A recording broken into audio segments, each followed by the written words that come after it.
Yo, what's going down, everybody? It is straight out of Boston here, and today I'm back for episode number 4 of my Percy Bunyan Be a Pro series here on NHL 16. So today we are back with continuing forward on our first season here with the Edmonton Oilers, of course, making the club out of preseason, out of training camp, out of whatever you want to call it. But anyway, we're taking on the Minnesota Wild here into the first game for this episode from XL Energy Center. That is the name of the arena, of course, from St. Paul, Minnesota.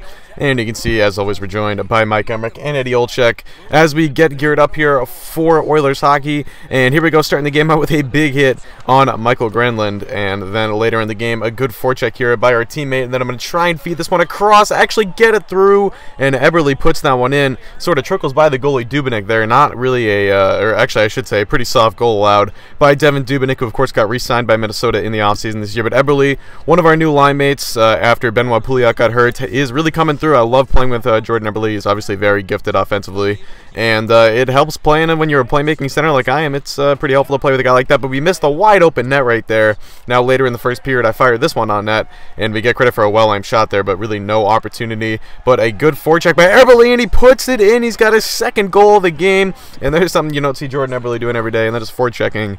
But he does get the goal there. And then here I'm going to try and set up another cross crease. That one gets through to Yakupov, but he shoots it into the net.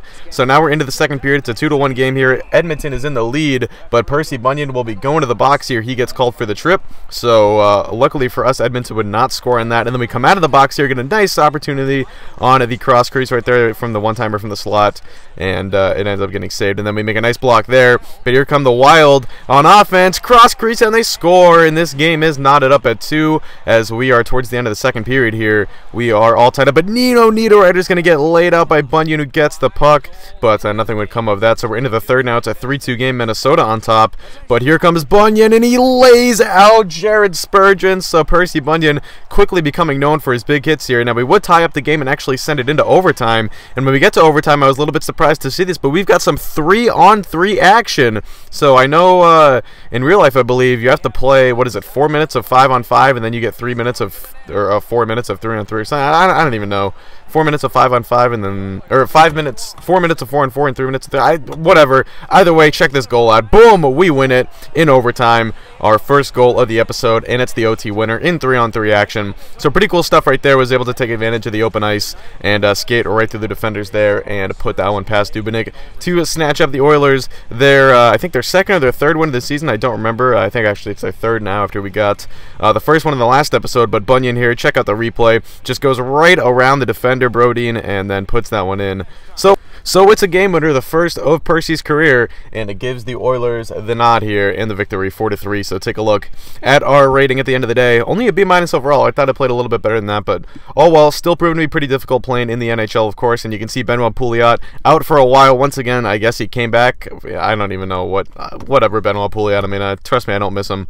But we do get Connor McDavid back in the lineup. That is a good thing. Unfortunately, though, we do lose to Philadelphia, and we got one more game against Pittsburgh before I want to play this game against Chicago, and we actually do get the victory against Pittsburgh in the shootout by a final score of 4-3. So now we've got game number 2 in Chicago, and for this episode I'm going to be doing 3 games in this one like I did the last one. I'm not sure if I'll continue to do that. Obviously, as we get more playing time, we might decrease that to 2 games an episode, but we'll see what happens. For now, I'm pretty satisfied with the formatting. Here's Jordan Eberle coming up the ice, gives this one to me. I actually get through the defense there, get a nice opportunity on Corey Crawford, but he stuffs me. So we're playing the defending Stanley Cup champions, of course, one of the best teams in hockey still, despite having to strip down some of their team, like Brandon Saad they had to get rid of, and Patrick Sharp, and guys like that. They still have a very good core, Duncan Keith, Jonathan Toews, Patrick Kane, so definitely going to be a tough matchup. You can see that we make a nice defensive play there, start the break. Here comes Eberle down the left side, gets it through to me, but I shoot it right into the pads of Corey Crawford there, so unfortunately nothing going on the breakaway. Now later in the first period, we're still on the breakaway. I'm just camping in front of the net. Good puck movement by the Oilers, trying to get open, and I actually do get my stick on this one, but it flects right into the pads of Crawford, so he'll make the save, and the Blackhawks will retain their 1-goal lead now early in the second period. Coming up along the right side, I circle it back, looking for someone. I feed it across, back to the defender, back to me, and I finally put it on net, but a good stop by the defender there. Good shot block.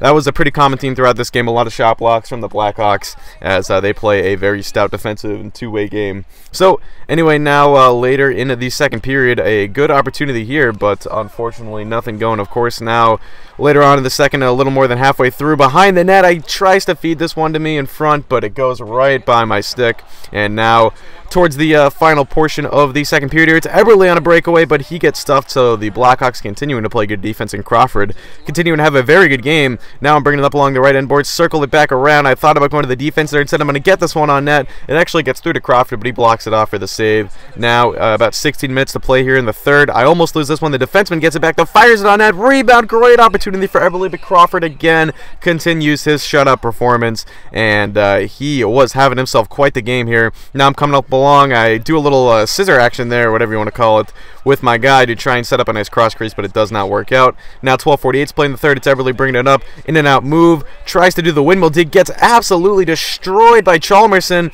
So I try to go over and fight Chalmerson, but of course he's not going to do the fighting. He's going to rely on his overpaid teammate Brian Bickle to clean up the mess that he created. So I just decided, you know what, I'm going to take it to town on Bickle. I am pissed we're losing this game. I feel like we should be in this, but unfortunately the team is just not playing up to snuff. So I'm going to try and get everyone re-energized, and I just go to work on Brian Bickle here, and he ends up getting knocked out. So I get the fighting win. I would of course have to spend 5 minutes in the box, but it was 5 minutes well worth it, as the old saying goes. So we come back out, 3 minutes to play now. It's a 2-0 game, Chicago on the board, and then they get another one here. That'll make it 3-0, and that'll pretty much seal up this game. A 3-goal lead with 3 minutes to play.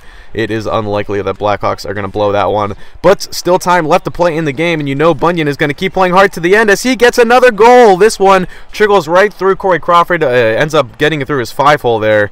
Kind of a little bit of a weird goal, a little bit of a lucky goal, just sort of camping in front of the net, and sometimes the puck goes off your stick at the right angle and it works out. It's just sort of the way hockey goes sometimes. But anyway, it would be our second goal of the episode, and a pretty nice one at that. Unfortunately, it would not be enough. The game clock would hit 0, and the Blackhawks come away with a 3-1 victory. So the Oilers drop another one as their slow start to the season continues, and unfortunately it looks like it's probably going to be another rebuilding year at Edmonton as we continue our simulation forward. We end up winning the game against Anaheim and get our 5th win of the season, but now we're 5-11-2 after we start a little 2-game losing streak to Arizona and LA here. We follow it up with another loss to Chicago before we get into the third and final game for this episode against the New Jersey Devils, and unfortunately we've been demoted to the second line here. Apparently Coach Todd McClellan is not happy with our performance, so we get dropped to the second line. I'm not sure who in favor of. I would imagine it was either Nugent Hopkins or McDavid. I mean, obviously he's one of them, but I couldn't tell you which one it was. But either way, we got some new line mates this game. You guys will notice Teddy Percy is on the wing, and I believe we have I'm not even sure who our left wing was this game, but I guess we'll find out. Either way, Percy there, a nice opportunity as we get him going to the net, but unfortunately that was saved off. And I think actually our second line mate was Korpikoski this game, so definitely playing with some less skilled offensive players, and there it's evident right there. I mean, you got to think Yakupov would have buried that one that open in the slot with that much of an open net, but instead Korpikoski fires it into Schneider's pads, and then we try to get the puck back there, but unfortunately we lose it. So still displaying a pretty nice forecheck, though. That's one of the best parts of my game. I'm pretty good on the forecheck, and I'm pretty good with the stick on the defensive side of things, but still not really getting the goal-scoring production that I guess McClellan is looking for. And you can see here, still sort of struggling. I tried to fit that pass to the defenders, thought I could get it over to Purcell, excuse me, but could not do so. And then a one-timer there, and New Jersey is on the board. They've got the first goal of the evening here, and it will make it a 1-0 game. So now about a quarter or so into the second period here, New Jersey goes behind the net. There, a good save by our goalie Scrivens here, but unfortunately this one gets back in front of the net, one-timer, and they score again. This time it's Kyle Palmieri. I actually think he had the first goal as well, so Palmieri with a pair of goals so far. Here we got a power play opportunity, though, and you can see I'm feeding this one across. It gets through, but unfortunately our teammate could not finish the deal. And now here we go, nice windmill deke, circling this back around in front of the net. I try to put that one in myself, but the Devils lead will stand at 2, as now here we go, bringing it up along the left end boards. I'm trying to bring it close to the middle. The defender lays off, so I decided to go backhand forehand, excuse me, but to no avail as Schneider makes the stop there. And now here I'm coming up along. I'm going to cycle it back around, looking for somebody. That pass